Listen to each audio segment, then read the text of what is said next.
A história de Nossa Senhora Maria. Olá a todos. Vou contar uma história de vida que vai arrepiar até os ouvintes mais céticos.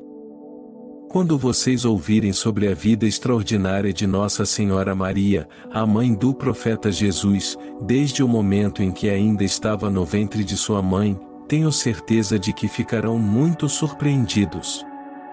E a descoberta de seu túmulo, 1800 anos depois, devido a uma série de sonhos misteriosos que uma camponesa na Alemanha teve, é outro assunto impressionante.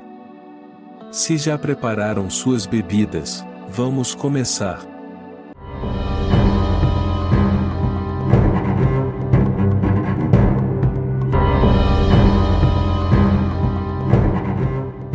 Jerusalém, 18 a.C. Vamos voltar 2040 anos no tempo. Um casal chamado Imre e Ana, Anne, estava vivendo a tristeza de não conseguir ter filhos há muitos anos. Em um desses dias, a senhora Ana estava sentada sob uma árvore, imersa em pensamentos profundos. De repente, seus olhos se fixaram em um ninho na árvore. Logo depois, ela testemunhou uma mãe passarinho trazendo alimento para seus filhotes e alimentando-os com carinho. Os filhotes receberam a mãe com tanto entusiasmo. A excitação que tomou conta do ninho naquele momento parecia se espalhar por todo o corpo da senhora Ana. Com essa felicidade e entusiasmo, ela levantou as mãos e começou a orar ao Senhor. Ó meu Senhor, por favor, conceda-me também um filho assim. O Deus Altíssimo aceitou o pedido de Ana, que até então não conseguia ter filhos, e algum tempo depois, ela percebeu que estava grávida. Graças a Deus, meu Senhor, disse ela assim que sentiu que estava grávida. O Criador Altíssimo havia atendido sua oração, e ela pensou que isso não poderia ficar assim.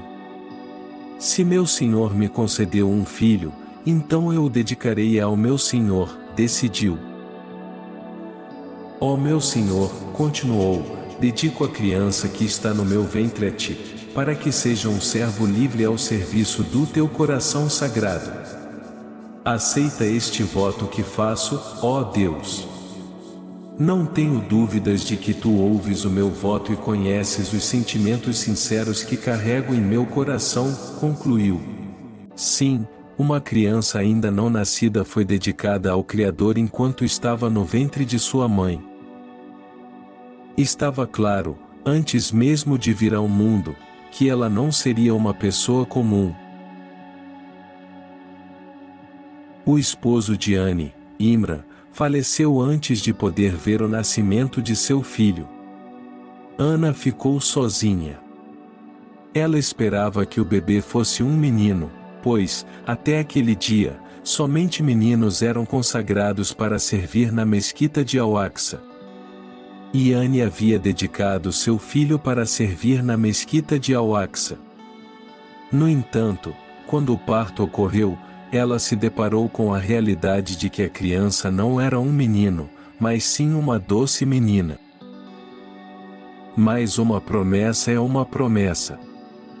Ana havia dedicado sua filha para servir na mesquita de Al-Aqsa. Ela deu à menina o nome de Maria e, mais uma vez, ergueu os braços em oração. Ó meu Senhor, disse ela, eu entrego Maria e sua descendência aos teus cuidados, para que sejam protegidos do mal de Satanás, o rejeitado pela tua misericórdia. Esta oração foi feita com sentimentos profundamente sinceros, e por isso foi aceita pelo Criador Supremo. Maria agora era um ser protegido de uma forma que nenhuma outra mulher havia sido antes, estando sob a guarda de Deus. Santa Maria foi, desde então, uma criança especial que seria criada diretamente pelo Senhor. Assim como Deus enviou o profeta como uma misericórdia e uma bênção para todos os mundos no Islã, ele enviou Maria ao mundo como uma mulher abençoada e superior a todas as outras. Ana, mantendo sua promessa, pegou sua filha e partiu em direção a Jerusalém. Os sacerdotes do templo de Al-Aqsa ficaram surpresos ao ver Ana trazendo Maria e a promessa que ela havia feito a Deus. Nenhuma menina havia servido como devota de Deus antes. Ana implorou a eles: por favor, aceitem Maria e a criem. Essa foi a primeira vez que a mesquita de Al-Aqsa recebeu tal pedido. Após discutirem entre si, os sacerdotes aceitaram o pedido e assumiram a responsabilidade de cuidar de Maria. No entanto, uma questão surgiu: quem seria responsável por criá-la? Criar uma criança era uma grande responsabilidade. Felizmente, um dos sacerdotes presentes era Zacarias, que também era cunhado de Ana. Portanto, Zacarias era o mais próximo de Maria. Eu cuidarei de Maria, disse ele. No entanto, muitos outros sacerdotes já haviam se oferecido para cuidar dela. Devido ao grande número de voluntários, o pedido de Zacarias não foi aceito. Como não conseguiam decidir quem deveria cuidar de Maria, foi sugerido que deixassem Deus escolher quem seria o responsável por ela. Todos os que queriam cuidar de Maria foram instruídos a pegar suas canetas e se dirigirem à beira do rio. Todos os voluntários chegaram à margem do rio com suas canetas e começaram a soltá-las na água uma a uma. Aquele cuja caneta não afundasse seria o escolhido para cuidar de Maria. As canetas foram afundando uma a uma, exceto uma. Apenas a caneta do Zacarias permaneceu flutuando sobre a água. Após esse evento, ninguém mais teve objeções, e a responsabilidade de cuidar de Maria foi atribuída a Zacarias. Maria ficou na casa de Zacarias e sua família por um tempo. Quando atingiu certa idade, Zacarias a levou para um quarto especial que havia sido preparado para ela no templo de Al-Aqsa. A partir de então, Maria ficaria nesse quarto, onde realizaria suas orações e devoções. Agora, os eventos começariam a se tornar cada vez mais extraordinários. O espaço especial onde Maria foi colocada, conhecido como o Mihrab, era frequentemente visitado pelo Zacarias, que também era o profeta daquela época. Ele era responsável por cuidar de Maria, incluindo suas necessidades alimentares e bebidas. No entanto, chegou uma época em que, sempre que Zacarias visitava Maria, ele encontrava diversos alimentos e bebidas ao seu redor. Além disso, alguns desses alimentos nem sequer eram produzidos naquela região. Mais impressionante ainda, durante o verão, Zacarias encontrava alimentos de inverno, e no inverno, encontrava alimentos típicos do verão. Era evidente que esses alimentos eram enviados especialmente para Maria. Mas como isso era possível? Ninguém, além de Zacarias, entrava naquele quarto. Além disso, Maria nunca saía de lá. Então, Zacarias perguntou: Vó Maria, de onde vêm esses alimentos para você? Maria, mantendo sua calma, respondeu que todos esses alimentos eram enviados a ela por Deus e acrescentou que Deus dá provisões além da conta a quem Ele deseja. Zacarias estava diante de uma situação extraordinária e ficou emocionado com o que viu. Ele então começou a rezar: Ó Senhor, concede-me uma descendência pura e agradável, que venha de ti. Não tenho dúvida de que tu ouves a minha oração. Sim, Zacarias, que se deparou com o extraordinário na situação de Maria e cuja esposa era estéril, desejou rezar mais uma vez pelo filho que sempre sonhara. Após essa oração, Deus concedeu a Zacarias um filho com um nome único, que nunca antes fora dado a ninguém, no João. Maria, agora uma mulher adulta, recebeu um dia uma revelação. Ó Maria, saiba que Deus te escolheu e te purificou especialmente, e te elevou acima de todas as mulheres do mundo com uma virtude única. Então, ó Maria, inclina-te em respeito e adoração. Desde o momento de seu nascimento, Maria havia recebido o amor incomensurável de Deus, e agora, ela havia sido escolhida e educada pelo seu Senhor em resposta a esse amor. Chegou o dia em que Maria decidiu se afastar de sua região e se retirar para o lado oriental do Templo de Salomão, Messid e Aqsa, buscando viver em isolamento e dedicar ainda mais sua atenção à adoração. Ela começou a viver em um outro quarto, longe dos olhares do mundo. Então, algo inesperado aconteceu. Enquanto Maria estava sozinha em seu quarto, de repente, uma sensação de inquietação a tomou. Em seguida, a porta do quarto se abriu e um homem muito atraente entrou. Maria, que estava sentada, imediatamente se levantou e perguntou: "Quem é você? Como entrou aqui?" Era um homem que ela nunca tinha visto antes. "Eu busco refúgio no Deus que é mais elevado do que você. Se você é uma pessoa respeitosa com Deus, saia imediatamente daqui." "Não me incomode", ela disse. O homem, percebendo a preocupação nos olhos de Maria, respondeu: "Eu sou um mensageiro de Deus. Venho para te conceder um filho puro." Esse homem não era outro senão o anjo Gabriel. Disfarçado de homem, o anjo Gabriel continuou a falar com Maria.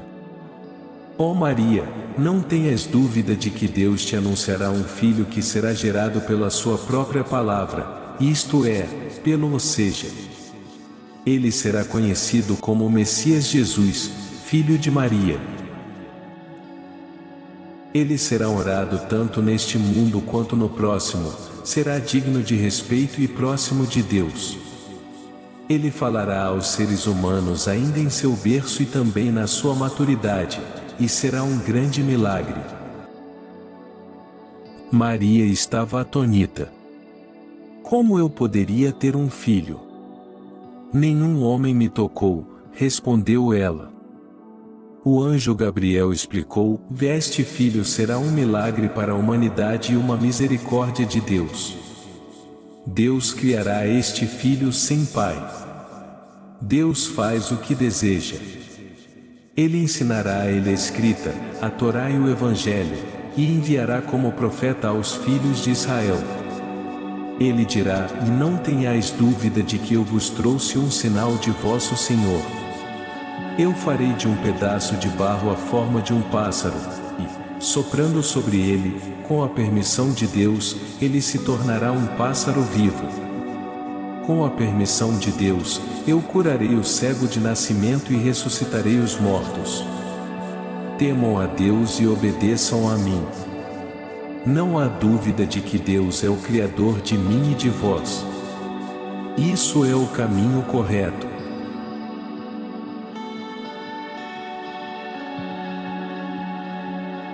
Maria estava agora grávida. Ela seria a mãe do profeta Jesus, que foi nomeado por Deus e cujo nascimento foi anunciado como um sinal. Jesus, que iria recontar a fé islâmica, que existe desde Adão, seria o filho de Maria. No entanto, Maria percebeu que estava prestes a enfrentar um desafio muito difícil. Como ela explicaria que seu filho não tinha pai? Sabia que dias difíceis estavam por vir. No entanto, ela também sabia que, quando esses dias difíceis chegassem, Deus não a abandonaria. Meses se passaram e quem primeiro notou a mudança foi o primo de Maria, Yusuf.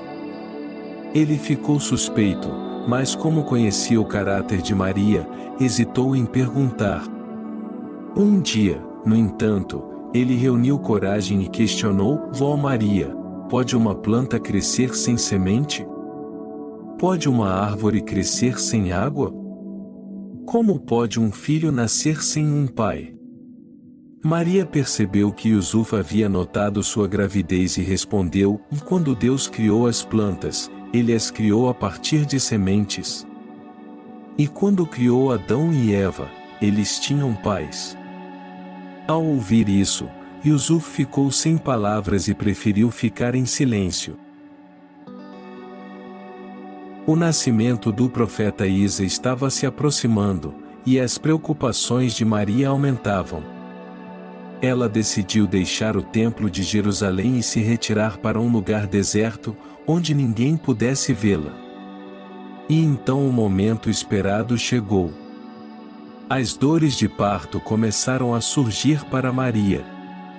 Enquanto lutava com as dores que tomavam conta de seu corpo, também pensava em como se defender das críticas que poderia receber por dar à luz. Ela se apoiou em uma palmeira.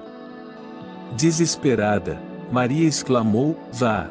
Se eu pudesse morrer antes e ser esquecida! Essas palavras foram ditas devido à angústia que ela estava sentindo. Então, uma voz a alcançou. Ó Maria, não se sinta envergonhada. Deus criou um riacho abaixo de você. Balance a palmeira em sua direção, e tâmaras frescas cairão sobre você. Coma das tâmaras e beba da água do riacho para se sentir melhor. Se você ver alguém entre os humanos e ele lhe perguntar sobre o bebê, responda com um sinal. Eu estou em jejum para Deus e não falarei com ninguém hoje, disse a voz. Enquanto Maria procurava a origem da voz, ela viu um riacho que não estava lá antes. Primeiro, ela bebeu água do riacho e depois balançou a palmeira. Então, tâmaras caíram da árvore sobre Maria. Comer das tâmaras deu-lhe forças e ela estava agora pronta para dar à luz a Jesus. Durante o nascimento do profeta Jesus, ainda mais eventos extraordinários ocorreram. Enquanto as tâmaras caíam da árvore, os ídolos do mundo se derrubaram de rosto no chão. Os demônios, atônitos e assustados, foram correndo até demônios para relatar o ocorrido. Eles contaram tudo a demônios, que, diante dessa situação, concluiu que algo muito importante estava acontecendo. Ele se levantou rapidamente e, junto com os demônios, foi investigar o que estava acontecendo. Quando chegaram ao local onde Maria estava prestes a dar à luz, encontraram uma cena impressionante. O entorno de Maria estava cercado por um exército de anjos, formando um verdadeiro perímetro de segurança. Assim, por mais que tentassem, não conseguiram se aproximar do bebê que estava para nascer. De acordo com o Islã, é dito que o profeta Muhammad disse: toda criança que nasce é tocada por demônio imediatamente após o nascimento, e o bebê começa a chorar devido ao toque de demônio. No entanto, durante o nascimento de Maria, demônio não teve a oportunidade de se aproximar. Depois, demônio voltou para seus companheiros e anunciou o nascimento de Jesus, acrescentando: sempre estive presente ao lado de todas as mulheres que deram à luz. No entanto, espero fortemente desviar ainda mais pessoas do caminho com a ajuda de Jesus. E agora, Jesus havia nascido. Maria pegou seu filho no colo e, ciente dos dias difíceis que a aguardavam, começou a se dirigir para a cidade de Jerusalém. A partir deste ponto, coisas aconteceram que serão narradas no próximo vídeo. No entanto, quero que você saiba como a casa de Maria foi descoberta em Éfeso, na cidade de Esmir, na Turquia. Entre 1774 e 1824, uma mulher camponesa da Alemanha, que nunca havia visitado Éfeso, teve um papel crucial na descoberta da Casa de Maria. Ana Caterina, que estava doente e acamada, via uma série de sonhos misteriosos, onde via a Casa de Maria localizada em uma montanha atrás de Éfeso e a fonte de água fresca ali. Ela continuava a ter esse sonho intrigante enquanto estava na cama. Os sonhos de Ana despertaram o interesse do poeta alemão Clemens Brentano, que anotou cada um dos sonhos que a camponesa relatou na época. Após a morte de Ana, esses sonhos foram publicados em um livro intitulado A Vida de Maria, que ganhou grande atenção no mundo cristão. O Vaticano usou o livro como um guia e começou a investigar os sonhos misteriosos. Eventualmente, foi iniciada uma pesquisa em Éfeso para localizar a Casa de Maria. Em 27 de julho de 1981, autoridades do Vaticano chegaram a Éfeso e, com a ajuda dos sonhos descritos no livro, descobriram a Casa de Maria no topo de uma montanha na região. Em 1896, a Casa de Maria foi declarada como um local de peregrinação pelo Vaticano. Atualmente, a Casa de Maria em Éfeso continua a receber milhões de visitantes todos os anos. No próximo vídeo, vou contar a impressionante história dos versículos de Jesus. Até lá!